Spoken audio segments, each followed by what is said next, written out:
at representanten Sortevik tok opp de forslag som han selv har referert. Gundersen, vær så god. Det er godt, president, for da slipper jeg å glemme det. Det vi kan være enige om, er at det er viktig å sikre velferdssamfunnets bærekraft. Der er vi helt enige med saksordfører, men det er jo et sånt lys underlig at de rødgrønne ikke bare har allergi mot private og en aversjon mot modernisering, men nærmest mot et hvert alternativ til de måtene vi løser utfordringene på i dag. Og hvis vi ser på det forslagsstillerne ba om, så var det en utarbeidelse av en nasjonal strategi for å utvide bruken av offentlig-privat samarbeid i Norge. Og en strategisk gjennomgang, sånn jeg ser det i hvert fall, president, det betyr jo at den også kartlegger hvor og på hva slags prosjekter metoden egner seg for og kan brukes på. Flertallet snakker som om dette bare er på samferdsel og rundt NTP. Men det kan tilpasses på mange samfunnssektorer og på mange utfordringer. Det er bare nok å nevne skole, jernbane, sykehjem, veier, og i Sverige prøver man sågar på utbygging av sykehus. Men vi konstaterer, som foregående taler også sa, at vi har en regjering som har en dogmatisk holdning til og motstand til OPS.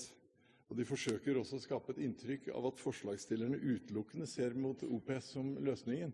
Det er viktig å klargjøre at OPS er et supplement til dagens måte å gjøre det på. Det er ingen som hverken snakker om eller har tenkt seg at OPS skal bli den eneste løsningen. Men OPS stimulerer til konkurranse, den stimulerer til kreativitet, og er således veldig viktig og helt sentral for oss å få effektiv ressursbruk i samfunnet som flertallet påstår at de er så opptatt av.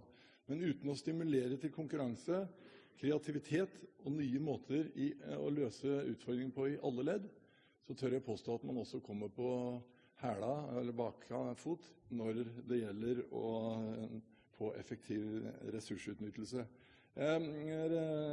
Jeg konstaterer jo da, president, med ganske stor tilfredshet at mange rødgrønne politikere nå skriver leserinnlegg hvor man faktisk bruker OPS-prosjektene som mal for at man er blitt effektive i dagens gjennomføring av samferdselsprosjekter. Og bedre mål på at OPS-prosjektene i Bondevik II og Høyre-regjeringen var gode prosjekter, får man neppe. Så OPS har vist sin berettigelse, det har også TØI dokumentert, og det skriver også flertallet godt om i sin merknad. Så litt til gjeldskrisen i Europa, for den vil påvirke investeringene, og investeringene er selvfølgelig også en del av utfordringene som er skapt. Alt har bidratt til de utfordringene Europa nå sitter med.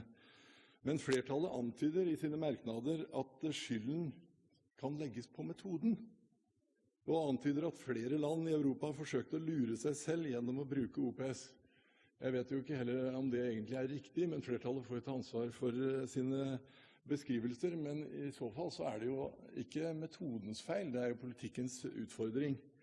Og således så faller det jo på stengrunn i forhold til å bruke som et argument mot OPS. Men det man kan si er at Europa har fått mange erfaringer med bruk av OPS som vi faktisk kunne ha dratt nytte av hvis vi fulgte med på hva erfaringene faktisk har gitt.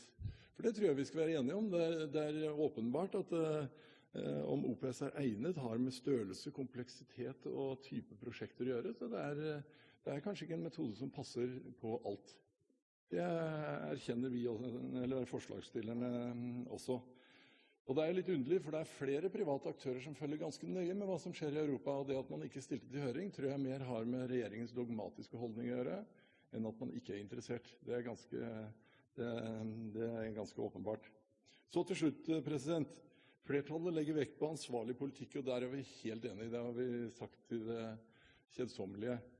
Men samtidig, når man da sier at man er så kry av å komme på 4% av handlingsregelen, så kan det være en grunn til å minne om hva handlingsregelen inneholdt i tillegg. Og det var at det handlingsrommet som 4%-regelen skaper, det skulle gå til kunnskap, til samferdsel og til vekstfremmende skattelettelser. Og der NHO påvist at under dagens regjering går 1,5 av 10 kroner til den type investeringer. Under forrige regjering gikk faktisk 9 av 10 kroner til den type investeringer. Så det litt underlige med debatten nå i dag at man ikke har registrert den utålmodigheten som ute. Og jeg tror de rødgrønne gjør en stor feil med å prate mer mot våre løsninger enn å fokusere på å skape egne løsninger, for det har de åpenbart et behov for. Takk.